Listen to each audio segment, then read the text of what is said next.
Welcome back. We're so excited to now be joined by novelist Becky Bruff. She has written a new book. It's her first fiction. It's Trouble the Water. Becky, it's so great to have you with us. Thank you, Robin. Good to be with you. So, writing. How did you get involved with writing? We were talking earlier, your career kind of started in different directions. Right. So talk about your journey. It really sort of emerged from learning about Robert Smalls. Okay. Some time ago. His story is extraordinary, his life and his legacy.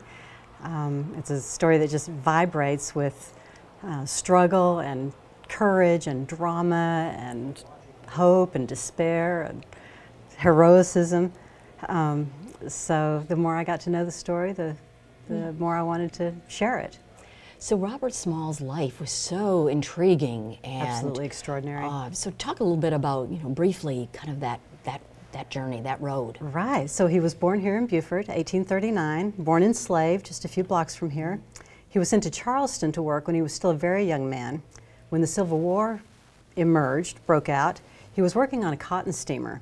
That boat became a Confederate gunboat, and he took advantage of an opportunity to seize the boat and win his own freedom, that of his wife, his children, the crew members that were with him. It was enormous risk. It was really life or death. Mm-hmm. After the war, he came back to Beaufort.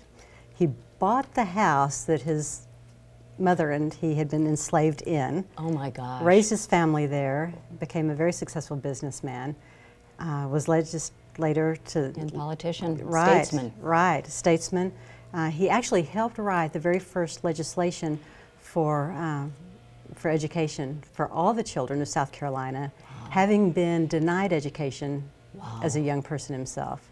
His story's just unbelievable. So this is a piece of fiction, yes, but you're weaving in, of course, his life.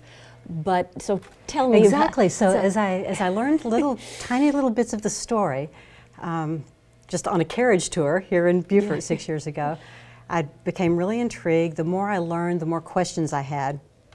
And I discovered that there are a lot of things about his life that are just unknown historically. They're not in the record. We don't know how he met his wife, how he learned to read, a number of things.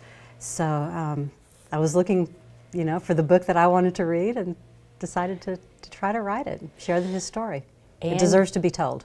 And it's in publication now. Right. We have a book launch here at the Literary Center, and it's going to be on May the 13th, that Monday. Mm-hmm. Talk a little bit about the launch. So very excited about the launch. Just across our parking lot and across the street is the Tabernacle Baptist Church. That's where Smalls is buried. That's where the bust of him stands. It's really a historic place here in Beaufort. So we'll start over there. We'll have some kind of special moments there, and then we'll come over here for a reception and book signing. So I'm really, really pleased with what that event's going to look like. And then to be able to purchase the book after that, once in June when it goes into publication, how can we get a copy? It'll be everywhere. We hope that you'll go to your independent bookstores, but you can, wherever you buy books, you can find it. And it'll be available here at the center as well. Now, you came to the Pat Conroy Literary Center for purpose, so you came across country, or tell me that story. So we visited Beaufort 6 years ago. Okay. Just almost 6 years ago now. Our youngest daughter graduated at the University of North Carolina in Chapel Hill. We spent some time there, came down the coast, spent a few days in Beaufort, and took a carriage tour. And that was the very first time I'd heard the name Robert Smalls. And I heard just little bits of the story, and I couldn't believe that I'd never heard the man's name. Right. Just such a American hero. I'd never heard his name.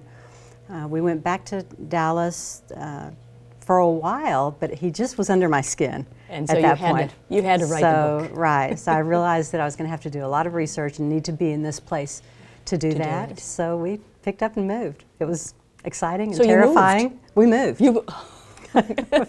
Well, welcome. Thank you. It's so good to have you with us. Thank you. It's wonderful to be here. We look forward to the book launch on May the 13th.